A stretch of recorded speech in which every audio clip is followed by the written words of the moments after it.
Well, thank you, Mr. Speaker. I'm pleased to join this debate on the opposition motion which calls for the government to table a fiscally responsible budget before the House adjourns for the summer and that reverses the inflationary policies of this past 9.5 years under this Liberal government. So let's be clear about a few things, Mr. Speaker. This most assuredly is not a new government. There has not been a change of government. This is a continuation of the existing government. This is a new Prime Minister, that's true. But this is not a new government, nor is his presence new. The Prime Minister spent the last 5 years as advisor to the last Prime Minister. And anyone attending question period can see for themselves that the front bench in this Parliament is a lot like the front bench in the last Parliament. The new Minister for Transportation is the old Deputy Prime Minister, Finance Minister, Global Affairs Minister, and Trade Minister. The new Finance Minister is the old Industry Member, Global Affairs Minister, and Infrastructure Minister. The new President of the King's Privy Council is, well, he's the old President of the King's Privy Council, and so on and so on and so on along their front benches. So this is absolutely the same Liberal government that we have endured for the last 9.5 years. The same crew of ministers and advisors that have provided over 9.5 years of economic and fiscal vandalism are still in charge. In the timeless words of Pete Townsend, sung by Roger Daltrey, meet the new boss, same as the old boss.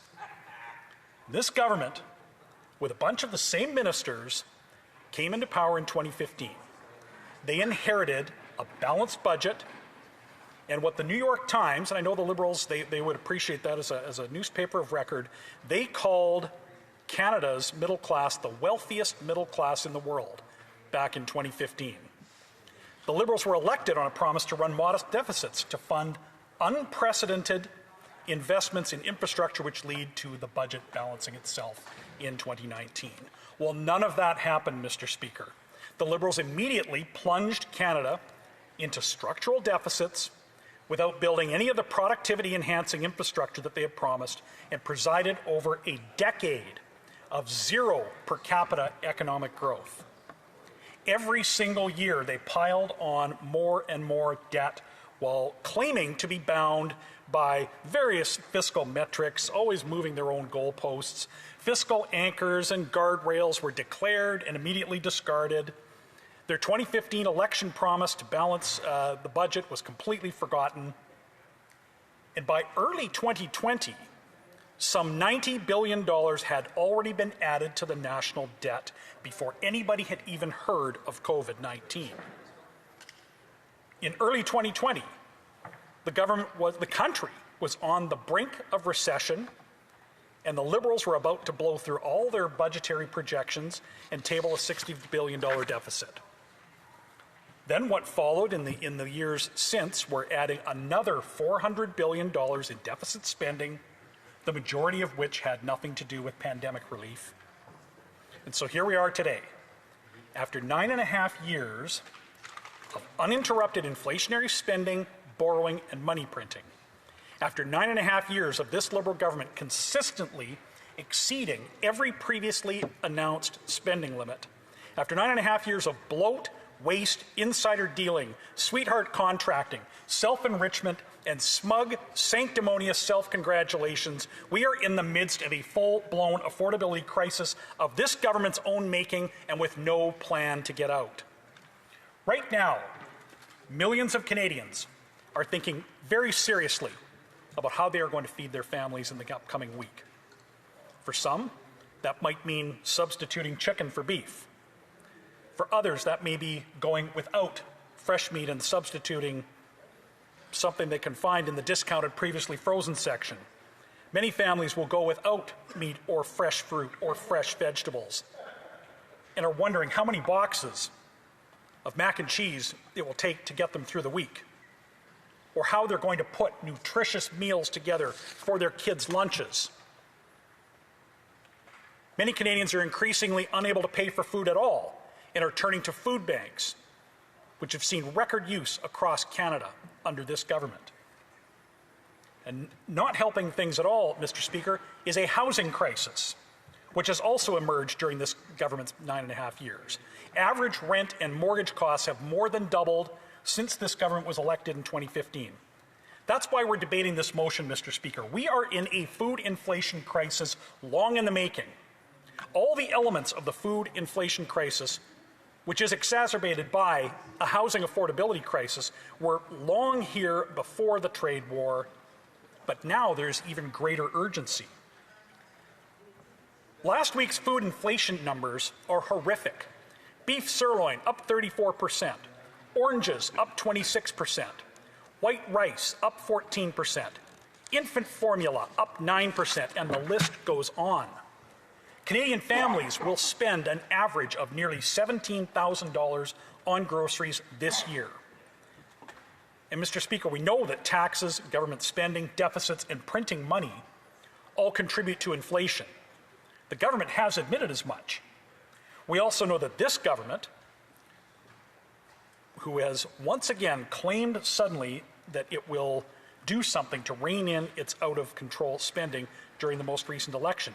And we know that many Canadians appear to have believed this Prime Minister when he claimed to be different from the last Prime Minister and the other ministers that surround him in the last Parliament, when he said that he was going to control spending. But this Prime Minister, he brandished his resume and boasted about his experience as a crisis manager.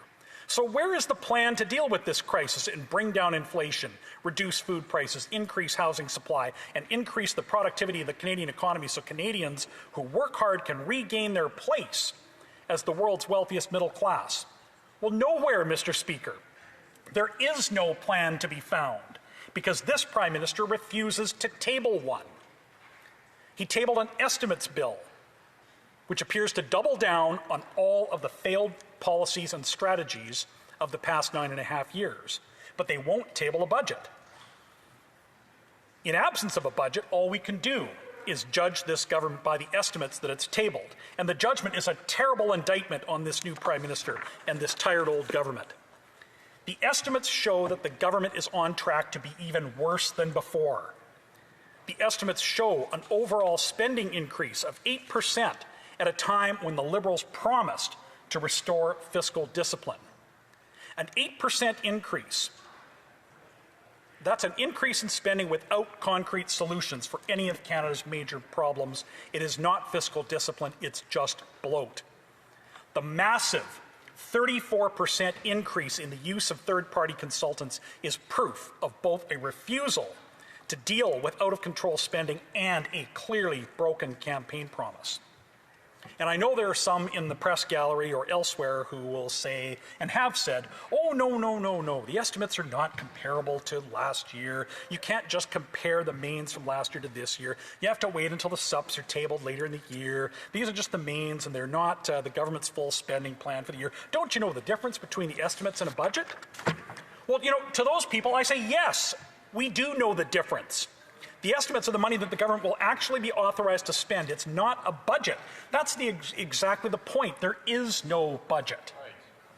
The Liberals campaigned on being a safe pair of hands in a crisis, the man with the plan, just enough change so that you might forget about how incompetent and unserious the previous government was for 9.5 years. And now it turns out there's no plan at all. Just a bunch of new spending that will have to be funded by taxes and borrowing, paid for by people who are literally struggling to put food on the table. Well, Parliament was adjourned, prorogued, and then dissolved since mid-December. So for nearly 6 months, this Parliament sat idle.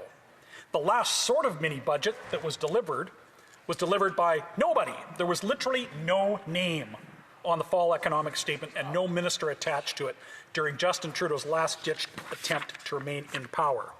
Well, 6 months later, Canadians are entitled to a detailed plan and at least some degree of honesty and transparency about how this government will tax, spend, and borrow, and how much the deficit will be, and if there is any plan, even another phony plan, to eventually balance the budget. This is the absolute minimum owed by this government to Canadians. It was demanded by the people's representative in this House last week, and so let me add my voice to those calling on this government to table a budget before the summers. Canadians won't get fooled again. Comments, questions et commentaires. The Government Deputy House Leader. Thank you, Mr. Speaker. I would like to thank my colleague for his speech. I think we do agree on one thing. We agree that Canadians want a detailed plan. Canadians want us to really take our time to come up with a budget that is thoughtful and that responds to exactly what they send us in the House to do. And Mr. Speaker, they send us to the House to make sure that we can deliver on things like affordability, and we had the plans to do that, and that's why we came back in government. Can the member opposite confirm that he's going to support some of the bills that Canadians send us to do in this House, like Bill C-5, which will remove the borders to make sure that we have one Canadian economy that works for all provinces? Thank you, Mr. Speaker. The member for Calgary-Crowfoot. So, Mr. Speaker, this is so typical of what we saw throughout the entire last Parliament. A government that prorogued this House and dissolved Parliament and forced this Parliament to sit idle for 6 months now demands to know, can we drop everything and just rubber stamp their legislation? This seems to be what this member would suggest, that they can ignore Parliament for months at a time, and then somehow it's the opposition's fault if their agenda isn't immediately adopted. So, where was this government from December on, when a budget could have been tabled and Canada's urgent problems could have been addressed? Questions et commentaires. Le député pour Montcalm. The honourable member for Montcalm. I have a question or something my colleague could comment on. Does he not find it curious that our Prime Minister, who was a banker, asked the King to come here to set us apart from the U.S., but that the first thing that the PM did was to sign a Trump-style decree, saying he didn't need this House in order to bring in this decree, all while the House was adopting a motion saying that we wanted a budget, or at any rate a serious economic statement. Is this not just another example of a monarch-style Prime Minister who is denying parliamentary democracy? Well, the member raises a great point. That was a disturbing and chilling bit of political theater when we watched the Prime Minister sit down as if we were in a presidential system and signed some kind, I don't even know what was on that piece of paper, but felt that he had the power to usurp what is normally the prerogative of this House. It was disturbing and chilling. Maybe it was just his ignorance and of parliamentary process in our system, and his comms people thought it would look funny. I don't know, but it wasn't good.